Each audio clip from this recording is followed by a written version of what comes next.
This is the latest episode of the Terry Schilling Show, which is still totally weird to me, but even weirder today is I have one of the best guys I've ever known and spoken to in politics, which is Jesse Kelly. Jesse Kelly, I wanted to have him on to talk about two very, very important things that I think America is suffering with today, which is a crisis in masculinity, and then also this obviously demonic obsession with targeting our children in light of all of the Netflix drama that's going on. So Jesse Kelly, welcome to the Terry Schilling Show. Oh, it's an honor, my brother. You know I'm a big fan likewise. I don't know who you're talking about, best guys. I'm certainly not one of those. You know, I do think there's this thing about like inward reflection. Like the best people always think that the worst. Like my mom growing up always thought she was the worst mom, but that's actually kind of what makes her the best mom. Yeah, I suppose there's something to that. My mom would probably echo that. The woman's just a freaking saint. I guess that's how we turned out so great, Terry. Constant beatings. That's right. as well. Well, let's just dive into it, Jesse. Like, why are American men so gay, right? Like, I don't mean like homosexual. I mean like effeminate and weak. I see. You see the Antifa guys out there in the streets that are wearing skinny jeans, who are being bossed around by their girlfriends who won't marry them. You see these dads who go along with giving their kids sex change procedures. Like, what is behind all of that? And then how do you see us getting out? Well, culture is the most powerful thing in the world. You talk about culture all the time, and we like to talk about political power, and don't get me wrong, that matters. You know, you want to have the White House and the school boards and everything else, that matters, but culture is infinitely more powerful than any of those things. And what is culture? It's what your society incentivizes and what your society disincentivizes. That's what culture is. And not to make it too simple, but it is simple. Whatever your culture incentivizes, you're going to get more of. Whatever you disincentivize, you're going to get less of. That's the way it is. In our culture, really for most of my life, although it wasn't quite as extreme as it is now, the incentives were for men to tone down that masculine stuff. Being a boy is bad. I mean, from the youngest age, being a boy is bad. You get in trouble in school because you can't sit still. Oh, what? He doesn't want to sit there for 8 hours a day and learning math problems? That sounds like he's a boy, a perfectly natural boy. But it's treated as some kind of disease, some sort of idiocy, right down to the sitcoms, which has been talked about endlessly. Again, it wasn't as overt, but for most of my life, the guy in every sitcom is the stupid, dumb oaf. He can hardly tie his shoes without the saintly, godly woman coming in to teach the dumb oaf how to do things because he's always wrong and she has to take charge. Yeah, of course. And so that was kind of what paved the road to where we are now. We have legions of men, although the younger generation is changing this, we have legions of men who've been trained by our culture to think that they're dumber, they're weaker, that the proper thing to do is, of course, to defer to the woman at all times because she's correct and he has this toxic masculine testosterone inside of him that needs to be tamped down at every turn. And the result of that is we have a bunch of eunuchs in our society, eunuchs running our society on both sides, by the way. Obviously, it's everyone on the left, but it's half the people on the right who believe genuinely that you have to defer to women at all times and bow to women at all times because, of course, they're the saints and we're just too stupid to figure things out. Now, that's all the bad news. The good news is the younger generation has completely rejected this, and it was always going to come to this. The younger generation of men, granted, they're going to overcompensate. That's the way it goes. The younger generation of men has had enough. They have had enough of this. They're done being told their nature is bad. They're done being told to be weak and effeminate. They are going to loudly reject anything like that, and I find it inspiring. Well, I will say this. I not only is this younger generation sick and tired of the attacks on masculinity and boyhood, which is so important. I mean, like masculinity, boyhood, that's like what defeats tyrants. That's what defeats Nazis and evil oppressors. You kind of need it in your society. But on even more than Gen Zers and young men that are sick and tired of it, I think it's boy moms, right? I think it's boy dads. Like if you have a son, you are very concerned about all the attacks. And it hit me a few years ago when my son Bobby told me he wanted to join the military. This is right in the height of Biden pushing all this trans stuff and the DEI stuff. And first thought I have is, well, Bobby, even if you're physically fit, I don't know if you might not make the cut because you don't meet their identity quotas. But at the same time, like, why would I want my son during the Biden era to join the military and be surrounded by drag queens and training transgender troops and all that? It's totally nuts. But I do think that there is some hope in that there are these boy moms who are rejecting this stuff as well because they want their boys to be boys. They want them out of the house, I think, most importantly. Well, of course. And look, it's not all women, of course. As you just mentioned, boy moms, women are going to be more inclined to go along with what society is pushing, not because they're stupid or evil, but because they're just more people pleasers. That's how God made them. They're more inclined to be people pleasers than men are. You know, your wife's going to be the one that tells you to be polite at the party when you're getting ready to get loud about politics. It's just kind of, in general, that's how it works. But what happened was, slowly but surely, that was weaponized against our society of, I guess it's okay. I guess it's okay. I don't want to be viewed as mean. I don't want to be called racist or misogynist or this or that. And what that did was open the door for the evil communists to work their way into our culture. And now we have freaking young boys cutting their penises off, which is about as evil as anything going on the face of the planet. That includes things in Afghanistan and Yemen and every other dump. All the worst things in the world are happening right here in the United States of America, sanctioned oftentimes by our government, by our system. And when you wake up one day as a mom, as a dad, as anybody, and you see that, you see flat out Moloch worship in your society, you look around and say, it's time for changes. Yeah, no, I agree. And I think as Americans, we've gotten so used to this corrupted elite culture that it's like, well, you kind of dismiss it as a small group of kids that this stuff's happening to. But honestly, like, one kid's getting chopped off is too many. Like, one bit of tyranny against our young men is way too many. That little boy is going to have his whole life screwed up.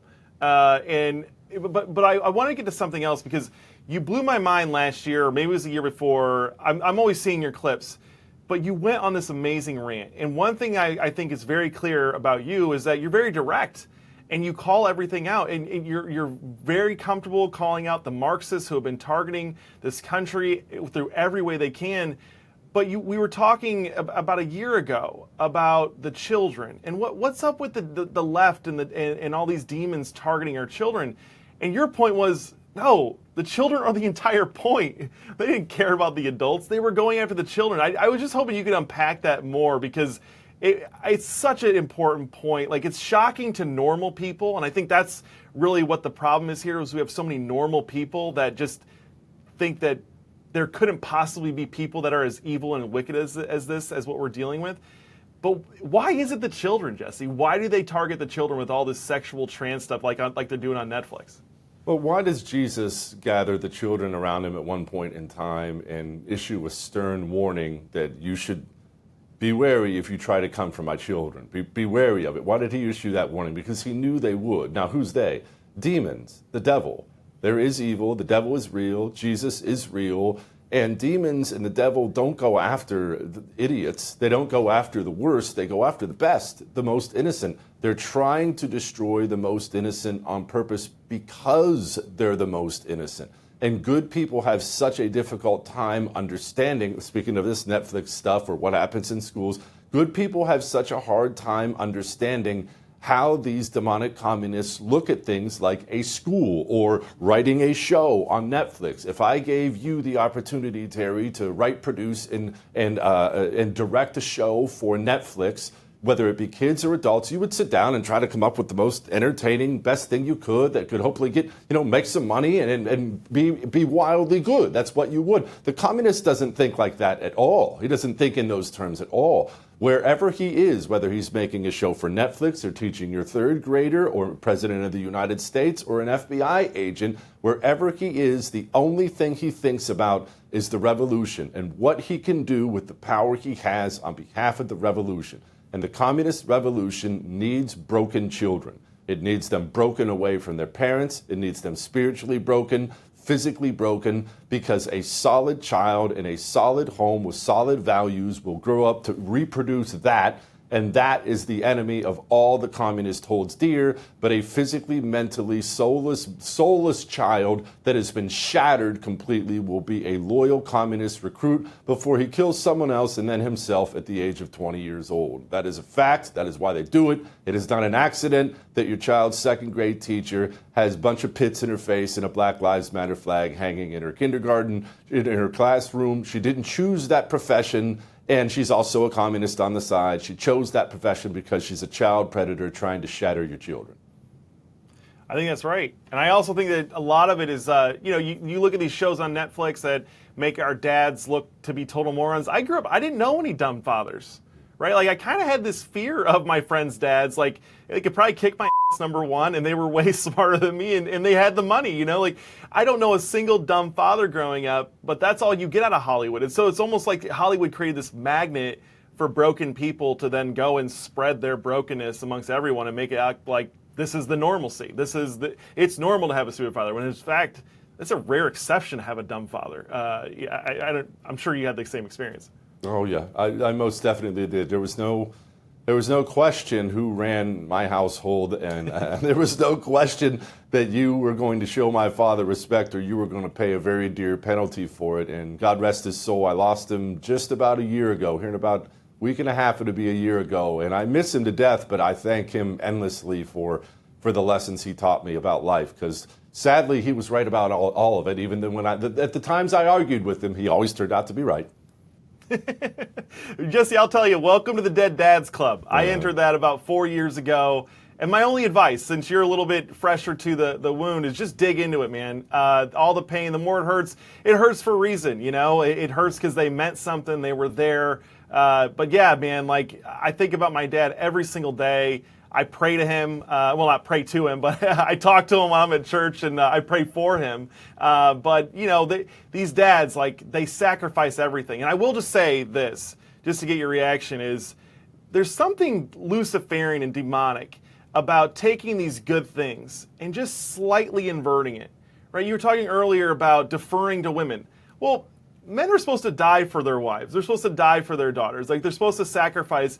They're not supposed to defer to them for everything. They're kind of supposed to love them. And there's supposed to be some correction there, because women aren't right about everything. And sometimes they can be crazy. But there is something to this whole demonic Luciferian thing of inverting just the slightest bit. It's still using a good thing, and that I'm rereading Mere Christianity by C.S. Lewis, inspired by Charlie Kirk. And one thing he points out is that evil can only exist from good. And that's so the left, right? Like, the left doesn't create multi-billion-dollar corporations. They take it over like a cancer, and then they use it to their ends. But there's something demonic and Luciferian about acting like a parasite and not actually creating anything. Well, that's why they do it, that's why the devil and the left, which that's really the same thing, that's why they do what they do and how they do what they do. If I want my son to be out of shape, one of my sons, my oldest son, is a workout freak. He's a runner. Don't ask me; those people are weird, but he loves to run. And if I want him to be out of shape, which would be an evil thing, right? I probably can't tell him, no more exercise ever. All you will ever eat are going to be donuts. He's about to be 17 years old. He's going to look at me and think, that doesn't make any sense. No, I start out by telling him, hey, you're running 4 or 5 times a week. 2 times is plenty. Hey, you've been eating really good. You've been eating so good. Mix in a donut every other morning. You start low, you start slow, you start to divert what is good onto what is bad. You don't ask somebody to throw it in reverse. You just kind of take them on a little off-ramp, and soon you have them right where you want them. Well, Jesse, we only have you for a short period of time. Where can people find you and follow your work? They can find the Jesse Kelly Show nationwide. It's on every night, 6 to 9 p.m. Eastern Time, or just download the podcast, or find me on I'm Right on the First TV. That's available everywhere. And you are right, at least 99% of the time. So thanks so much for joining, Jesse. This has been the Terry Schilling Show. Give us a like and follow, and we will see you next time. Thank you, my brother.